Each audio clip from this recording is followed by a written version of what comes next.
Honestly, the coverage of Donald Trump and his campaign by the mainstream media is unbelievable. Today's example. Now, I've said it before, one of the most amazing things about this campaign is that the polls say that President Donald Trump is way behind, is going to lose on Tuesday, big time. And yet, Joe Biden's crowds at his rallies are so small.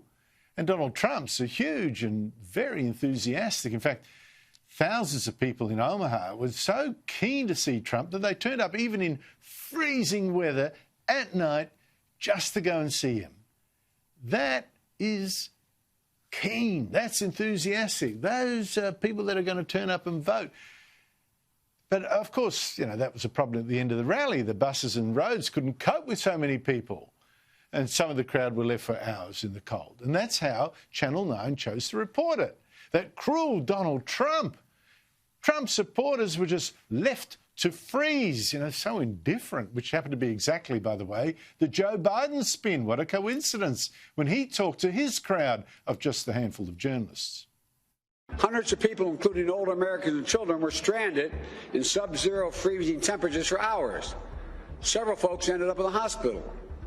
It's an image that captures President Trump's whole approach to this crisis. He takes a lot of big pronouncements and he makes a lot of big pronouncements, but they don't hold up. He gets his photo op and then he gets out. Yeah, it's a problem that Joe doesn't have to worry about. His crowds don't turn up at all, whether he'll freeze to death or have a good time in the balmy sunshine. They'll stay at home, thank you very much. No problem. Well, there's no trouble with enthusiasm where Sky's Rita Panahi now is. She's at Pennsylvania. In fact, that's one of the key battleground states in this election. And in fact, she's in one of the most pro-Republican towns of all in that state. Punxsutawney, famous for the climate prediction groundhog that you might have seen in that Bill Murray movie.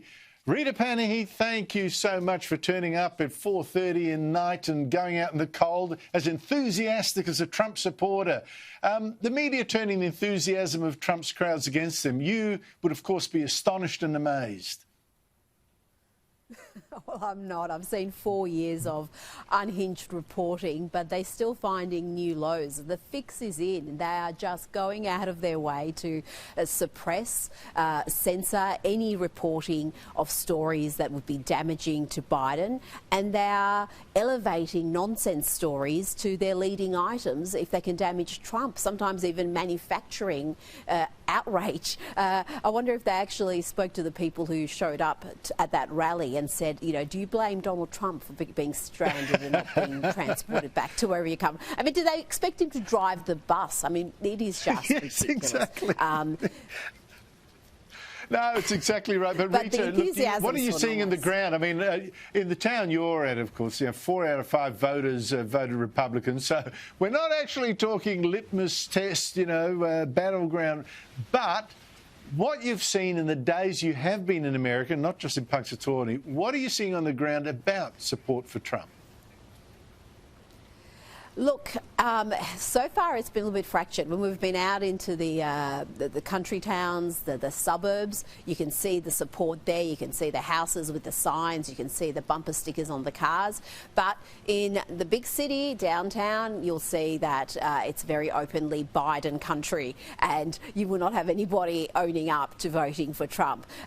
So it is that little bit fractured. But even talking to people who are voting for Biden, and you ask them about what's motivating their vote, what they care about, it's all centred around Trump. It's all about anti-Trump sentiment as opposed to enthusiasm for Biden. So that comes through pretty strongly so far. And it's just going to be a matter of, do you believe the polls or do you believe the crowds?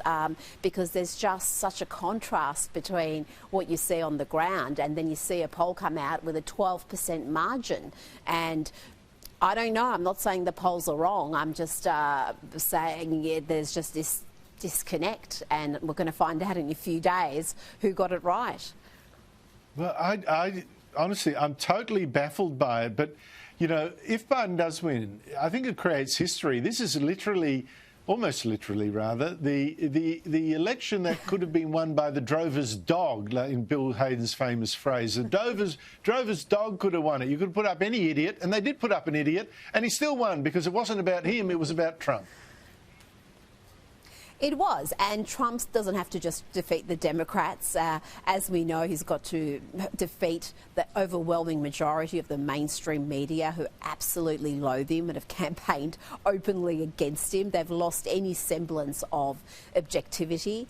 And then you've got the big tech issue. You've got Google, Facebook, Twitter, and their role in censoring and suppressing stories and, again, elevating things that are helpful to the Biden campaign. So to overcome those giants, it would be the most incredible effort. I don't know if he can do it. The more I speak to people, the more I change my mind. The Trump supporters still believe he can win. They don't believe the polls. They think that he's going to get there.